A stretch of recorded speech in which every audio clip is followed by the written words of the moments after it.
과학의 기본을 이해하는 오늘의 되자. 안녕하세요, 오이과학의 루틴쌤입니다. 지금부터 37강을 여러분과 함께 시작하겠습니다. 네, 이번 시간은 이온식에 대해서 말씀을 드리려고 합니다. 지금 화학을 처음 배우는 기초 학생들이라면 이 단어가 좀 생소할 수도 있겠지만 많이 들어보셨을 거예요. 이온을 표현한 거예요, 기호로. 근데 이거를 조금 대충 넘어가는 경우가 있더라고요. 그냥 뭐 몇 가지 외우면 되지 뭐 하고 넘어가는데, 이것만 잘 이해하시고 외워두시면 나중에 화학을 보는데, 책을 보는데 정말 많은 도움이 돼요. 막 눈에 보입니다. 읽히고요.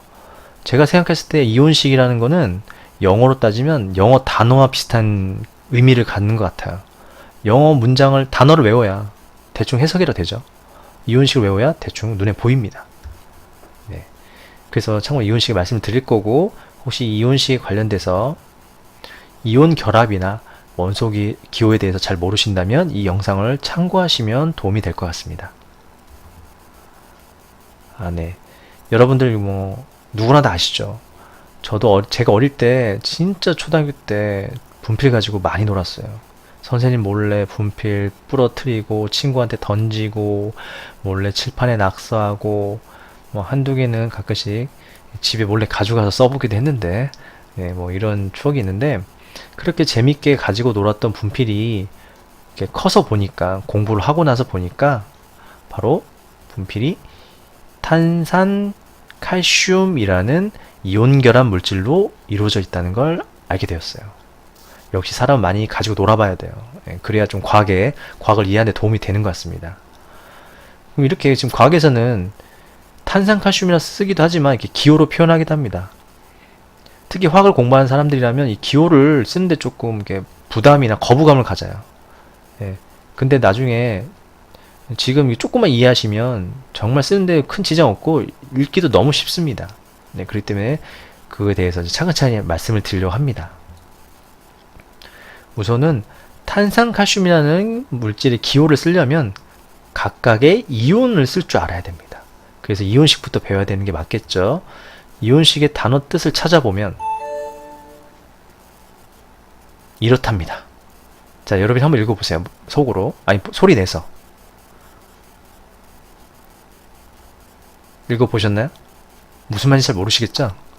아무튼 어떤 원자가 있으면 원자의 종류를 알파벳 기호로, 원자의 개수를 숫자로, 그 다음에 양성자가 더 많은지 전자가 더 많은지를 그 기호 오른쪽 위에다가 표시한다, 그런 얘기입니다.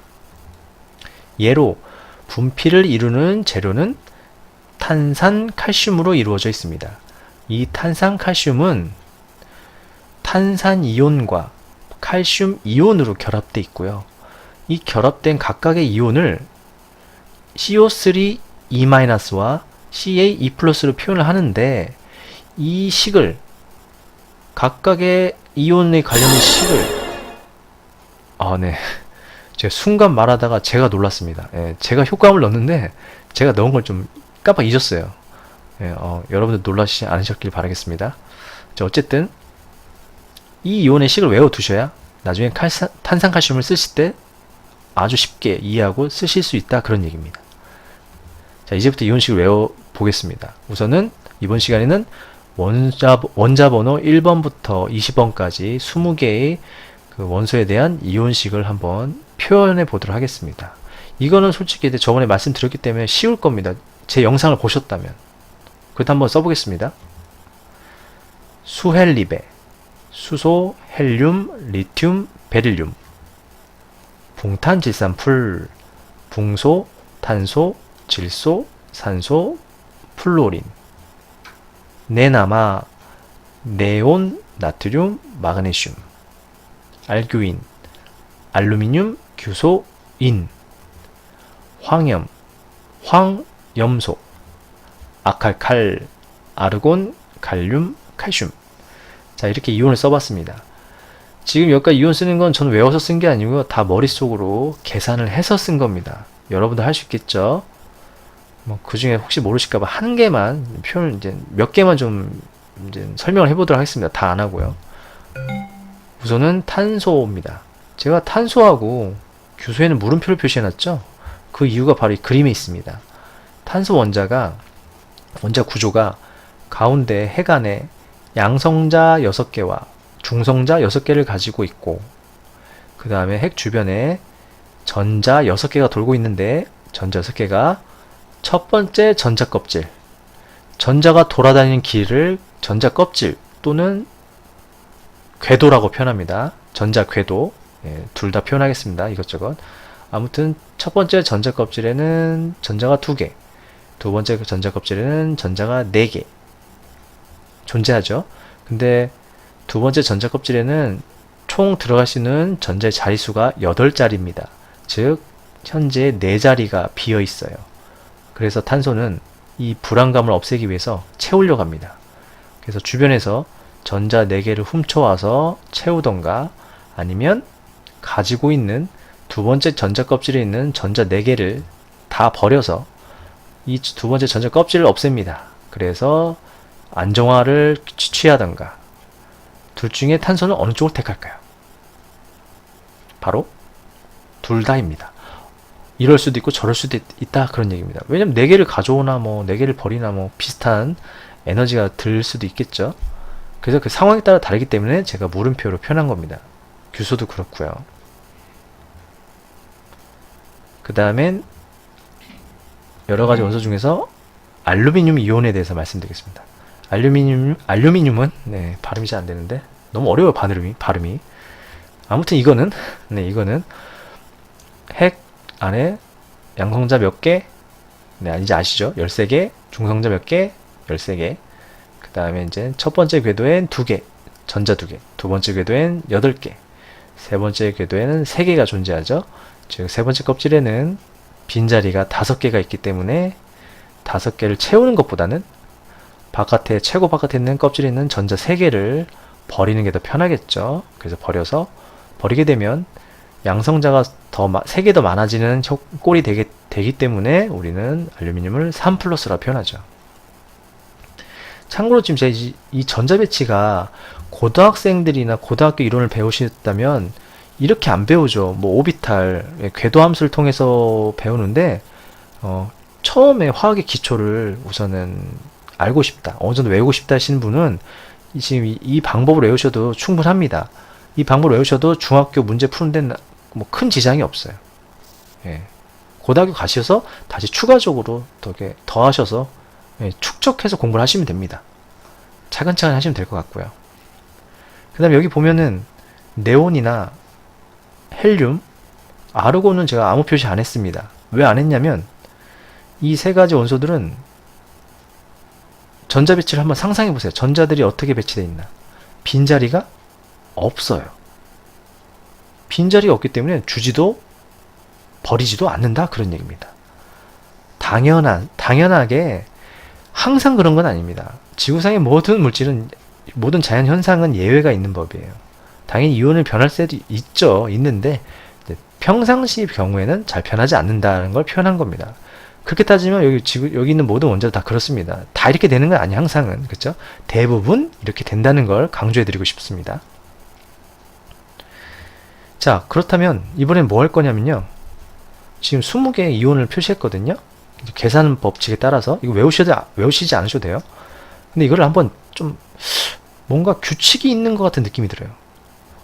플러스가 하나 있다가 없다가, 하나 있다가 2개, 3개 있다가 4개 있을 수 있겠죠. 다시 마이너스가 3개, 2개, 하나, 뭔가 규칙이 있는 것 같아서 이 규칙의 공통점 비슷한 것끼리 한번 정렬해서 줄을 세워 보겠습니다. 자, 한번 보세요. 제가 이 부분에 좀 공을 들였습니다. 이해 정말 쉽도록. 자, 보시게 되면 우선은 순서대로, 원자번호 순서대로 정리를 해보겠습니다. 우선은 수소 기준 1번부터 플러스 하나죠. 그러면 수소랑 똑같은 플러스끼리 정렬을 세로로 해보겠습니다. 세로. 수소, 리튬, 나트륨, 칼륨이온. 자, 정렬해보니까 다 플러스죠? 세로 정렬했습니다. 자, 그 다음 순서가 이제 헬륨이죠. 자, 헬륨을 옆에 정렬하려고 하니까 헬륨은 아무 표시가 없어요. 다 표시가 있는데 아무 표시가 없으니까 그냥 맨 오른쪽으로 빼겠습니다. 헬륨, 네온, 아르곤. 자, 아무 표시도 없는 물질을 원자 번호 순서대로 표시를 이렇게 정리를 했고요. 자, 그 다음에 플러스 하나 옆에는 플러스 2가 오는 게 좀 낫겠죠. 그 다음 베릴륨이네요. 베릴륨. 자, 베릴륨을 수소 옆에 두려고 했는데 지금 이제 이게 가로 기준을 읽을 겁니다. 가로 기준을 배치할 건데 그렇게 따지면 수배해가 되니까 순서대로 하겠어. 수헬리배. 그래서 리튬 옆에 두는 게 더 좋겠죠. 규칙에 원자번호 순으로 보면 그래서 베릴륨을 리튬 옆에다 두고 다른 이가 이온끼리 2 플러스 이온들을 정렬을 해놨습니다. 그 다음에는 옆에는 이제 붕소죠. 3 알루미늄 더 이상 없네요. 예, 이렇게 정렬했고 그 다음에 옆에 있는 게 탄소죠. 탄소는 4가 될 수 있다고 했었죠. 그러니까 탄소를 둡니다. 탄소. 그 다음에 규소. 자, 그 다음에 옆에 있는 게 질소죠. 플러스 4도 되지만 마이너스 4도 되죠. 그러면 옆에는 마이너스 3을 두는 게 낫겠죠. 그러면 질소, 인. 그 다음에 마이너스 2. 산소, 황. 그 다음에 마이너스 1. 플로린, 염소. 이렇게 제가 20개 이온을 정리를 해봤습니다. 이렇게 정렬을 하고 보니까 어디서 본 것 같지 않나요? 뭔가 공부를 하신 분은 보셨을 겁니다. 바로 주기율표라는 게 완성이 됩니다. 자, 주기율표가 뭐냐면 지구상에 있는 이 원소들을 어떤 성질이 원소를 이렇게 원자번호 순으로 정리하다 보니까 이렇게 몇 번째마다 계속 이렇게 비슷한 성질이 반복이 되는 거예요. 그 반복되는 것끼리 한번 정리를 해본 표입니다. 자, 이렇게 정리했더니 주기표가 완성됐습니다. 그래서 1번부터 20번까지 고등학교 가면 주기표 이 위치까지 정확히 외우셔야 되거든요. 근데 지금 보시면 이해만 하시면 그렇게 외우는데 어렵지 않습니다. 이해만 하셔도 충분히 정리해서 20번까지는 정리를 하기 쉽습니다. 참고로 주기표는 이렇게 이온으로 정리해 놓지 않습니다. 원소죠. 이렇게 H로 표현해 놓고요. 여기 이온 표시 다 없습니다. 원래 주기표에는 이온 표시가 안 돼 있어요. 그냥 원소 기호만 표현되어 있습니다. 제가 이번에는 이온을 가르치면서 그냥 그걸 이용해서 한번 정리를 해본 것 뿐입니다. 또 틀렸다고 하지 마시고요. 네. 요새 너무 정확한 걸 요구하시기 때문에 제가 저도 정말 신중을 기하고 있습니다. 자, 지금까지 보니까 1번부터 20번까지는 이게 몇 번째 줄에 위치하나 외울 필요도 없고요. 얘가 플러스 2, 플러스 3인지 외울 필요 없습니다. 여러분이 사용하고 싶으실 때마다 계산하시면 돼요. 머릿속으로 솔직히 이건 산수 문제입니다. 예를 들면 뭐 칼슘이 20번째 원소니까 전자가 20개 있겠죠. 20개.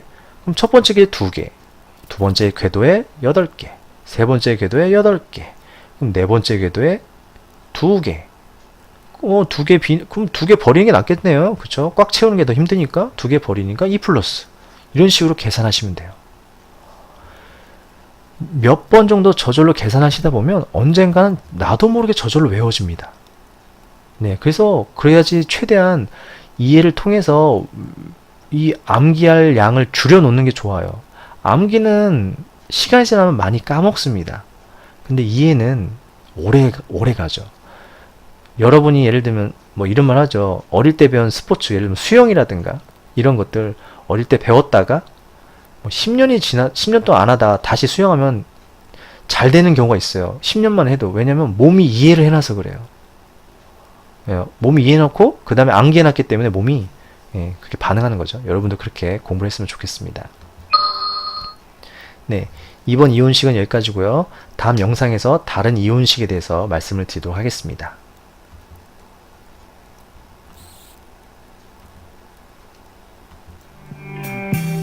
당신만의 루틴으로 과학을 공부하는 오늘이 되기를 바라겠습니다. 다음에 만날게요.